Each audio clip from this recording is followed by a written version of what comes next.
Well, hello and welcome to today's live broadcast. If you are someone, a family member, a loved one, and you have somebody in your life that is struggling with drugs and alcohol and you don't know what the next step is, but in the back of your mind you thought, do we need an intervention? Would an intervention help this scenario? Would an intervention help us get our life back and help our loved one get on the track that they need? Then you're in the right place today because we have a professional interventionist with us, and we're going to talk about things like what to expect during your first phone call.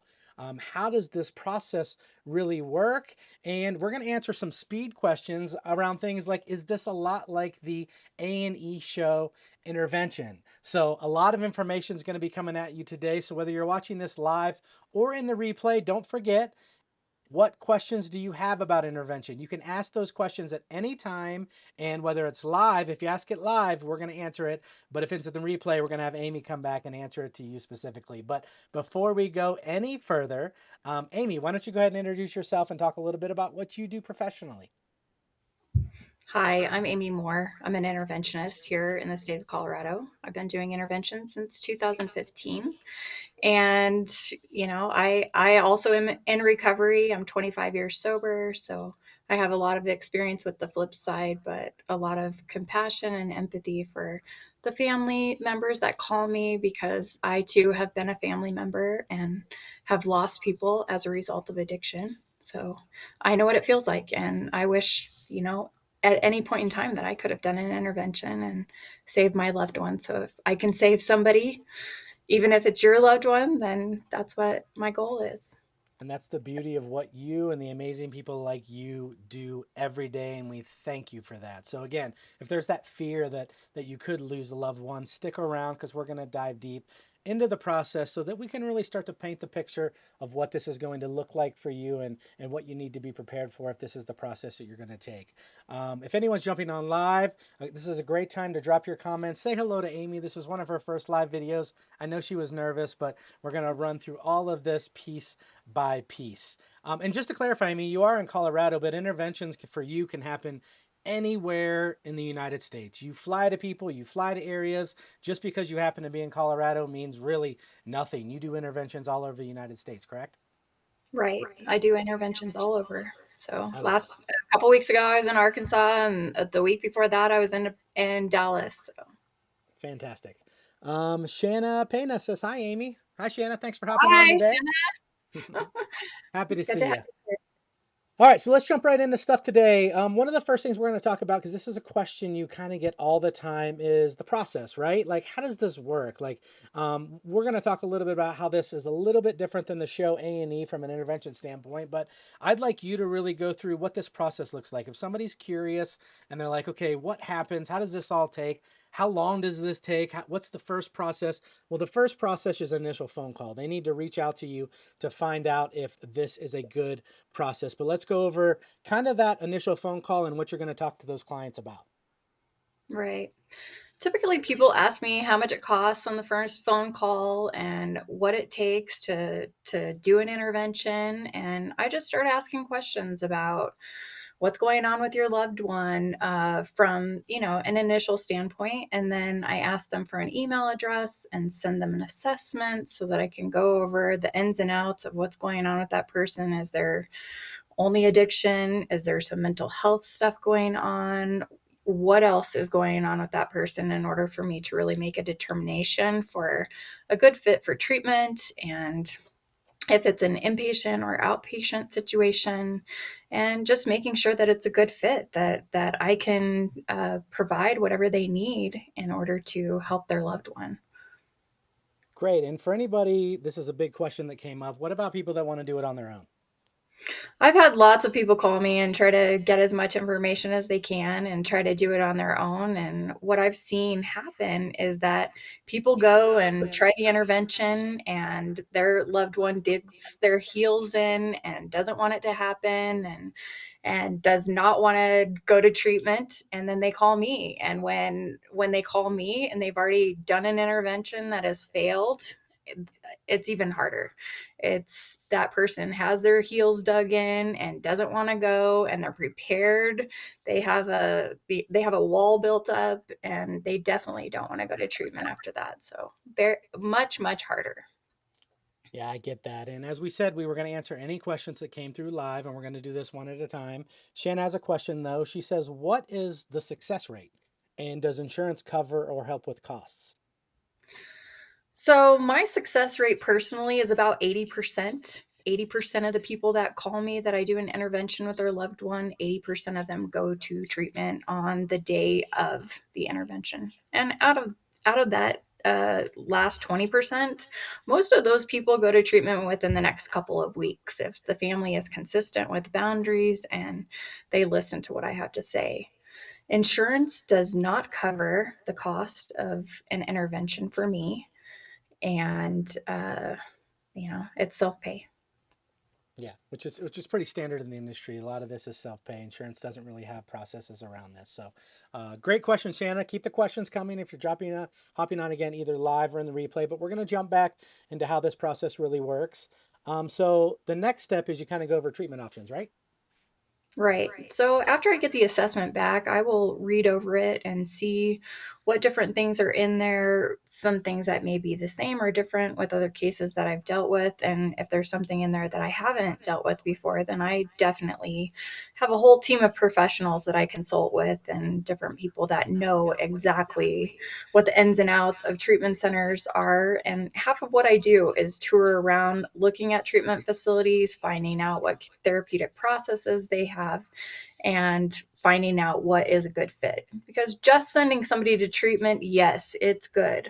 But sending somebody to an effective treatment will prevent you from having to send them to several different treatment centers. So let's get the right treatment center up front. So looking at the different things that they have that they have available, if they have equine therapy, if they have a really good therapeutic process, if they have trauma therapy, if they have eating disorder stuff going on, all different kinds of things that a treatment center can offer, whether it's a short term or a long term treatment center, in state or out of state. I typically find that an out of state option for treatment seems to be a better option. People aren't walking out the front door or calling their drug dealer or, many other things that can happen by just having your house right around the corner. It's a little bit more complicated to leave a treatment center, have to buy a plane ticket, and do all the other things that you have to in order to leave a treatment center that's out of state. Yeah, and you find that to be just the most effective way. You like that to happen most of the time, and that's actually pretty standard in the industry. They want people to move out of their people, places, and things, is what they call them. Get them away from the things that they're used to. Don't let them walk out the door, and just have a friend pick them up and take them to their dealer's house and start using again. And that's a really good point. And then you talked about treatment centers. Like literally, if you're a loved one or a family member and you just want to go to the Google and start looking at treatment centers, it is a pretty big process. So the ability to have a seasoned person like Amy who knows, again, can they help you with mental health? Can they help you with an eating disorder that keeps popping up? That is almost, I mean, that's priceless itself, because you're gonna again get to that right program. All treatment centers have pretty websites. They say pretty things, and you're in a very stressful moment of your life where you just want somebody to fix things. And if you leave it to yourself and you don't have an expert like Amy to say, hey, that's a great treatment center. Here's some of the things I've heard about them. I don't have anything against them if that's where you'd like to go, but here's some things you need to know, because you yourself, not only do you send people to treatment on your own, but you, again, like you have a whole network of treatment providers. And what I love about you, Amy, is you will visit treatment centers. You will fly there, you will go through their process, you will tour that treatment center, you will find out what programs they have. You're not just picking something off of Google, you're going through the process of actually vetting these treatment centers that you're referring and recommending, correct? Right. I'm not going to send your loved one to a treatment that I wouldn't send one of my loved ones to. Yeah, and that's a really good way to put it. And then let's talk about the process. So, one of the last processes that we really have is it's a 3-day process. Talk about this. Correct. So the first day I meet with the family, and this is after we've picked a treatment center, we have a bed available, we've done all the financial stuff on the treatment center. Then we talk on a Zoom call with the family and we find out where everybody else is coming from, like why each person wants to be involved with the intervention process and how they feel like the person that has the substance use disorder or addiction is doing. And then I can get kind of a whole picture because typically what an addict likes to do is keep everybody separate. Like there's a piece of puzzle over here and a piece of puzzle over here, and I'm going to tell you a little bit and I'm going to tell you a little bit. And this really brings like the whole family together and that we know what the whole picture looks like. So getting that out on paper, teaching them how to write an effective letter for the member of the family that we're doing the intervention on. And then typically the second session will be a group therapy. We go over the letters. We do a practice rehearsal where we do all the ins and outs of the intervention. We talk about any of the things that could come up if you have if your person says I'm not going to go to treatment because of XYZ. That typically is a good thing because then they're thinking about going to treatment. They just need you to overcome their objections. So we talk about any of objections that come up.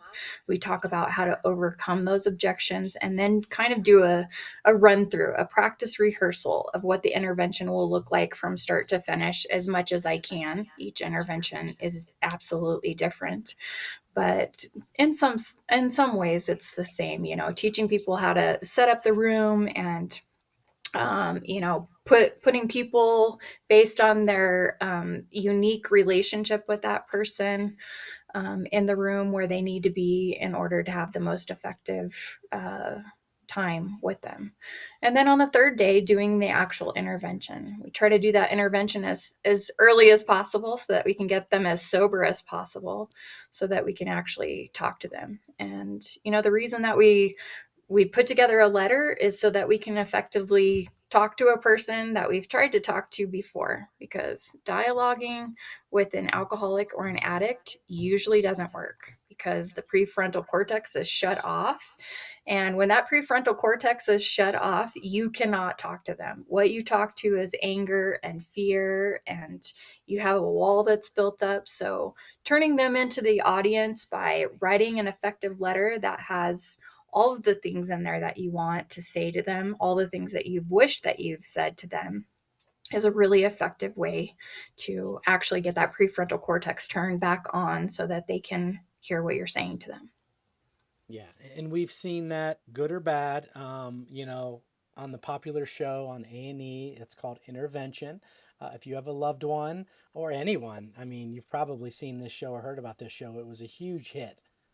So thanks for talking about the process, Amy, and really how that works. So again, if anybody has questions, they can visit your website, and they can really reach out to you for deeper questions. Just to clarify, reach out if you're interested in really getting a professional involved. If you're reaching out just because you want information, because you're considering doing it on your own, just know research has showed that if you don't and you don't do a good job, there's a less of a chance that someone can come in and make that effective, even if they are a professional. So don't make that mistake. Let the professionals do this. Oftentimes this is a one time and we want to get it right. So thanks for talking about that process. But now we're going to go what we call quick fire questions. So if you're either watching this live again or in the replay and you have a question, drop it below. We will answer it right now, or even 5, 10, 20, 30 days from now. Amy will drop in the comments and answer your question directly. First question, is this like the show A&E? And if not, how is it different? Well, I mean, I think that my approach is very different than the show on A&E. That is typically the Johnson's model of intervention, although some of the interventionists do different models on that show. But it's very dramatized. You're getting a very brief snippet of things that make people want to watch the show. So typically the interventions that I've done, although some of them can be very dramatic, not all of them are as dramatic as the show. The style of intervention that I do is kind of a modified love first model of intervention where you really have the family come together and be a cohesive team in order to really support that person and love them and care about them. It's getting the family involved so that the family can come together and be that support system when they get out. Because I truly believe that if the family doesn't change, that the person that's addicted will never change either. Great. And again, more questions. Thank you, Shanna, for bringing the questions in. And don't just be Shanna. If you're watching live and you have a question, drop it below. But she said, what if they just won't go? Is there anything else we can do for our loved ones? So if they just don't go, again, what you said, this is the 20% of the time. So for the 20% of the time they just don't go, what are you encouraging families to do? I'm encouraging families to go to Al Anon and to do other things that they need to for themselves. There's a really good book or two out there that have some suggestions, especially for family members to get involved with their own recovery and make sure that they're as healthy as they possibly can be. Because I think that when the family starts to change, that the addict has no other choice but to change. You know, like if you're in that substance use disorder or your behavior is a certain way, we teach people how to treat us. So, teaching people how to treat us differently is something that we absolutely have control over. That's a really great point, and that's something you learn after your loved one gets helped oftentimes. But in these scenarios, you want to help these people get this information before and understand that if they change the system and that person understands that the person that's been slipping them money isn't slipping them money anymore, and grandma and grandpa are on the same page, and everybody's given the exact same answer of, hey, we love you, we want to help you, but until you go to treatment and really take care of yourself and help yourself, we can't give you money anymore.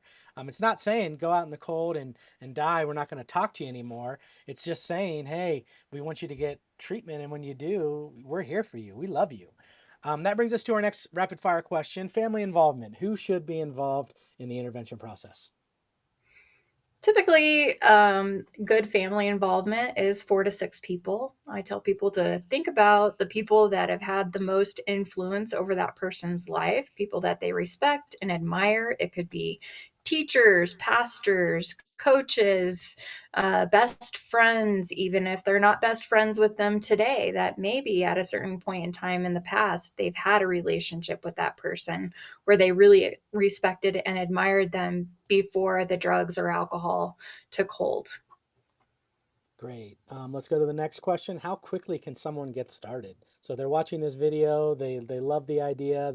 They love you. They love your style. How quickly can this process get started? Today, if somebody calls me today, we can start working on treatment options and look at when there is a bed available at the perfect treatment center for their loved one, and then kind of base the intervention around that availability. Great. And then what would you say? We answered this before, but I'd love to hear you again. In state or out of state treatment?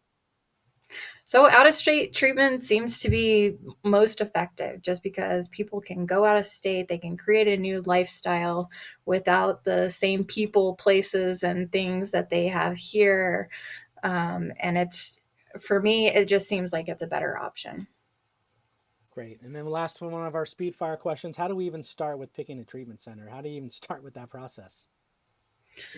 Well, after I get the assessment and all of the input from the family members and maybe some of the things that they've tried before, if they've been to treatment multiple times, there are treatment centers that are geared towards people that have been in treatment several times. There are treatment centers that are geared towards a longer term stay. And if we can find out like what dual diagnosis they have, or if it's a singular thing that they're dealing with, or if it's mental health only, or if it happens to be a teenager that might need a wilderness program, then we talk about those things. So it is something that definitely needs to be assessed because all treatment centers aren't the same. So it's finding what the family knows and getting that information out and then doing that assessment and looking at the knowledge that I have of treatment centers and the other professionals that I know and trust that can give me other suggestions if I don't come up with something on my own that I've been to. Yeah, and like again, I want to reiterate this again and again and again and again. You don't just pick them out of thin air. You don't just go to Google and type in what's a good treatment center in Kentucky, what's a good treatment center for equine therapy. You physically have seen a lot of the treatment centers that you refer to because you want a hands-on vetted approach to make sure that you can put your name and your trust. Because at the end of the day, if you do a fantastic intervention and we send them to a treatment center that doesn't have their best interest in mind or doesn't give them exactly what they need, it's failure for you. And ultimately, it doesn't look good for you if that loved one doesn't go through the process, even though it doesn't have a lot to do with you. But you'd love to see your clients excel, right? Absolutely. It definitely is. I mean, my reputation's on the line. So, of course, I'm going to pick a treatment center that's actually going to do what they say that they're going to do and do a good job for your loved one because I'm invested in their ability to change and to be sober long term. Yeah, and I will say from everyone in the industry in Colorado, you're a very well respected interventionist that a lot of people look to for advice, support, and then also referrals when people come through and they do need a family member or a family to get involved with intervention. Because before we go into some of your differentiators, I just want to talk to you, the family member, the loved one, if you're still watching. Just know that this intervention is about you. You're in pain, you're struggling, you're hurting. Of course, that person is abusing drugs and alcohol, but you are affected deeply. Your marriage is affected deeply. Your kids are affected deeply. This is something that's affected you. And at the end of the day, this intervention is about you. If that loved one gets treatment or doesn't get treatment, Amy is going to set you up with a successful program that can help you get some of your life back and feel like it's not just spiraling out of control every day and you're always just waiting on that phone for some bad news. Intervention is about the family, isn't it, Amy? Right. I mean, typically I'll tell my family members that, when they come in and do an intervention, it people don't call me when things are great. People call me when they're in crisis. And so, getting through that crisis and knowing that you've done everything that you could possibly do to save the person that you love is invaluable. You don't want to wake up one day and get that phone call and then know that you could have done this one thing, this one last thing, and that you didn't do it. I've had people call me far too late. Never had anybody call me too early, but I've had people call me too late. That's $1 million phrase right there. You've never had anyone call you too early. You've only had people call too late. And to be honest, that's true in the addiction industry in general. Just getting people treatment. Everyone that goes through recovery, including yourself, now that you're where you're at, you wish you would have done it 10 years earlier. Everyone does when they get on the other side of fence and they actually get into recovery. So someone's watching, they're in love with you. They think you're going to do a great job. Let's talk about some of these key differentiators. So we already touched on one, which was the A&E TV show Intervention that you said uses a model called the Johnson model, which is a little more, how do I word this? A little more aggressive, a little more kind of this way or that way. You use something that you call a modified love first approach. Can you talk about why you choose that model? Not saying that the other model's bad, it obviously works, but can you choose why you choose to come at this from a modified love of first approach when you do these interventions? Well, I think it's really important to remind the people that we're intervening on how much they're loved and cared about, and reminding them of the nature of the relationships that they've lost because they don't remember that stuff. So I typically will have my families remind them of the relationship like they never were in the relationship before. And I think it's really powerful when a person remembers, like, hey, that's my mom. That's my mom who gave birth to me and did all of these things for me when I was a little kid. And look at the person that I used to be, and that I could get back to that. So it's really encouraging them and giving them some efficacy to succeed and to be the person that they once were, or grow into a person that they've always wanted to be. And so finding the families coming together as that cohesive team and being that support system for that person that we're intervening on is my favorite part. It really is. It's watching the family grow and change and become something that they never thought that they could be.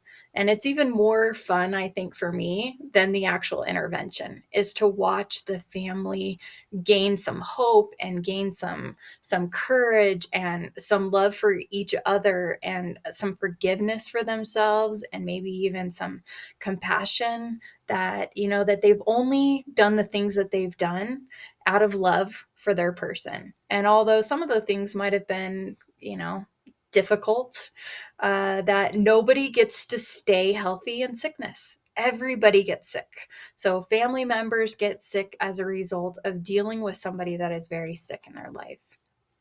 Yeah, fantastic. Larry had a question again. I said we're going to answer any questions. Larry says, "Is this a male-dominated field? In this male-dominated field, how is being a woman an advantage?" What are your thoughts on that?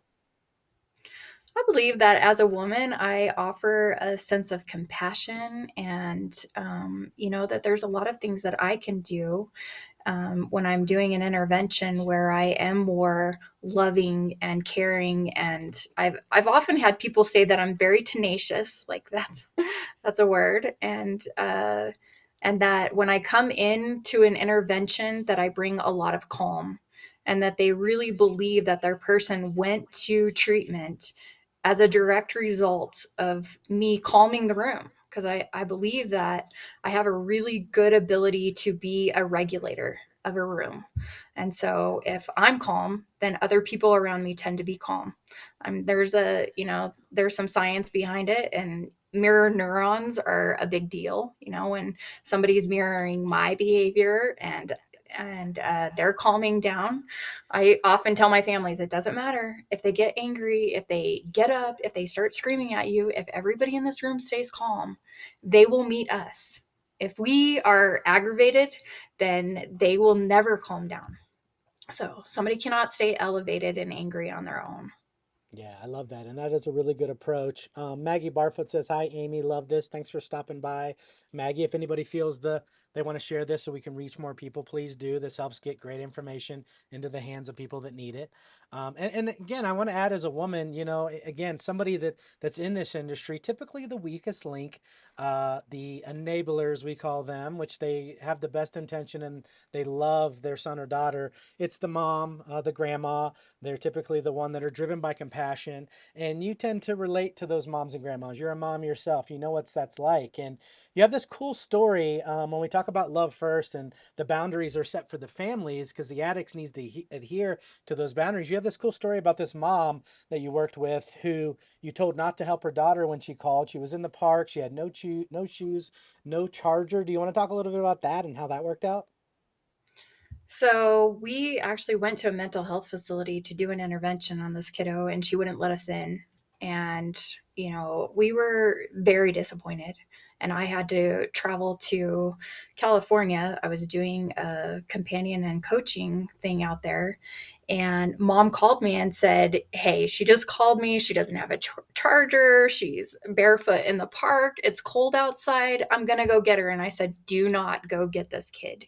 If you just continue to tell her, I love you, I care about you, I will only support your recovery. It won't take very long for you to hold that boundary for this kiddo to change." And at 6 o'clock the next morning, this kid decided that she was going to go to treatment rather than be in the park without her shoes and cell phone charger. So it happened very quickly. It doesn't always happen that quickly, but I've seen it happen in a matter of hours or in a matter of days. So holding those boundaries are super powerful for our family members. Without a doubt. And you said it truly. I mean, it is the people that respond. She's got no shoes. She's got no charger. I got to go save her. Well, you keep saving her. She's never fallen. There's no rock bottom. And like you said, it's simple. I love you and I'm here to support your recovery. She calls back again. "I love you. I'm here to support your recovery." And like you said, it's like you teach these people to be a robot because when those people finally feel like, "Oh my gosh, mom always came and get me." If I said this, if I said, "Well, hey, mom, fine, I'll just stay out here and I'm going to get murdered or I'm going to get raped. Fine, mom, if that's what you want. I love you and I'm here to support your recovery." And in this case, like you said, that girl got help in 24 hours because she wanted to not be in that situation and you didn't make it any easier on her. So that's a great story about boundaries and how that loved one got their daughter back.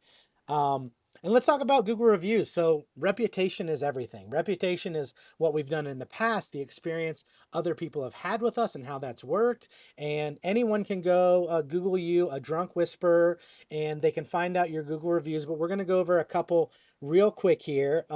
Brett Kessler. Brett Kessler is a professional dentist. This is a successful man who was in a successful industry who developed a problem. This is not abnormal, by the way. This happens really quickly or really frequently. But Brett says, I've worked with Amy Moore for several years. She is my go-to resource for interventions, treatment options, etc. She lowers the stigma of addiction to what it is, a disease, a family disease. Having participated in several interventions with Amy, I've witnessed her lead families from darkness to light under very challenging circumstances. Healing happens every single time, not only for the addict, but for those present in support when Amy is leading the conversation. Highest recommendations. What do you say to that about Brett? I think it's great. He sends me a lot of dentists in the field, and I'm 100% successful doing interventions on dentists. So, and it's a big deal because, you have a lot of extra things that you have to contend with when you're dealing with a professional, and you're dealing with peer support and all the other things that come along with it. And I love working with professionals because they are super successful getting sober and staying sober if they follow the dictates. And so I think there's some statistics out there that say that they're about 90% successful in staying sober 5 years or more because of monitored sobriety. Now, if we could get this monitoring in place for everybody, it would be even better. But, a lot of Yeah. people are not are not motivated to do 5 years of monitored sobriety. So Yeah, so Brett's been in recovery. He refers other dentists that are struggling. He's kind of an outspoken person in recovery, which is why we're happy that he's with you, and he was happy to share this review. And then we have Gabby. She's a daughter. So she said in September 2014, my parents found out I was struggling with heroin addiction. They scheduled an intervention with Amy. On the morning of, my parents and Amy came in with open arms and loving hearts. Amy assisted my family through the entire process, and they were successful getting me into treatment that very day. Everything was precisely planned, and not only did it run smooth for my parents, but the process helped the entire experience be less upsetting for me! Exclamation. Despite the fact that I did end up using again after that, the intervention still had a major impact on my life and was a key component to me finding recovery. I finally gave up the battle with drugs in January 2015 and went back to rehab. Today I live such a beautiful life. I have found a new way to live. And to this day, I have Amy in my life, and I'm so proud to call her a friend now. Wow, gives me goosebumps. Talk about that. yeah, gives me goosebumps too. I was at a meeting one day and she came running up to me and told everybody in the whole meeting that this is my interventionist, which was funny. And her parents were there celebrating a sobriety date with her. And um, the intervention itself, it was so hard because she was like, I can stop, and most people that are in active addiction think that they can stop on their own. And, I just looked at her and held her hands and I said, yeah, Gabby, but you cannot stay stopped. And it was the one thing that she needed to hear, that she couldn't stay stopped on her own, and that nobody on this planet does anything, really anything by themselves. So for her to go and get that help and still be an active part of my life today, and she sends me a little message letting me know that she's celebrating her sobriety, and I'm always happy to be there and say hi to her parents. And it's just, this is why I do it. This is why I do intervention, for these success stories that she's had a whole brand new life. And, like, I get to see all of her stuff come up on Facebook, and Mhm. how, she really gets to live today as a result. That's the outcome. And again, there's more Google reviews if you want to visit Google and type in a drunk whisperer. You can read all the other glowing reviews. And if you're still on the fence about what this process is like, well, we've got one more caveat on why working with Amy could be drastically different than just choosing any other interventionist. Of course, the intervention, as we talked about, is a 3-day process where you're going to get the love, support, and direction that you need to get that person into treatment. That person goes to treatment, which is a beautiful, typically nice cocoon for 30 days of treatment where all the people that are in your life that stress you out or might want to give you drugs or alcohol or those bad influences aren't there. And treatment is a beautiful place to kind of reset. But then people leave treatment and they come home. And stories like Gabby, they come home, they find the people, places, and things. They find the stressors or the things that made them drink or use. You have an entire process and multiple offerings from coaching to sober companions. Talk about these post treatment, post intervention models that you have to ensure that people do continue to stay sober. Can you talk about coaching and sober companion? Yeah. So this is something that I really love doing. Love doing coaching and teaching people kind of a relapse prevention plan. And that's typically a few hours a week where I'll help them integrate into their community if they come back to Colorado and they need a sponsor or they need to find meetings that are close to their house. I can help them with that. And also just help them with like a therapist and any other modalities that they might need in order to support them moving forward. One of my friends always tells me, Amy, you have the golden Rolodex of different options for people. And then companion stuff is kind of like coaching, but it's a little bit more intense. So sometimes it's a 24-hour thing to a month long support where I'm with you every day, teaching you how to be really successful being sober from the time that you get up in the morning and kind of creating a plan of what do successful sober people do on a day-to-day basis, on a week-to-week basis, on a month-to-month basis. And or maybe you just need somebody to come support you through an event. Maybe you're going to a concert for the first time and you want to stay sober. Maybe we get all these different things that you've never done sober, that there's a lot of issues around it, and you just want somebody there that's sober, that can support you, that can talk you through the anxiety or whatever's going on inside of you, that maybe you're not thinking about drinking, but maybe you just want somebody sober there. Maybe you're going to a place where there's going to be a lot of drinking. Maybe you're going to a wedding and you just want somebody there that can support you through that. And those are all the things that I get to do as a result of me being sober and knowing what to do to get through a certain situation or how to have a way out and have a drink, your own drink in your hand, so you don't accidentally pick up an alcoholic beverage. All very powerful things, and I'm happy to stand by somebody and support them through those processes. Yeah, and that's a really good point. And the thing to really talk about is that peer model. So you are in recovery yourself. You are not just somebody saying, "Hey, you should probably try this."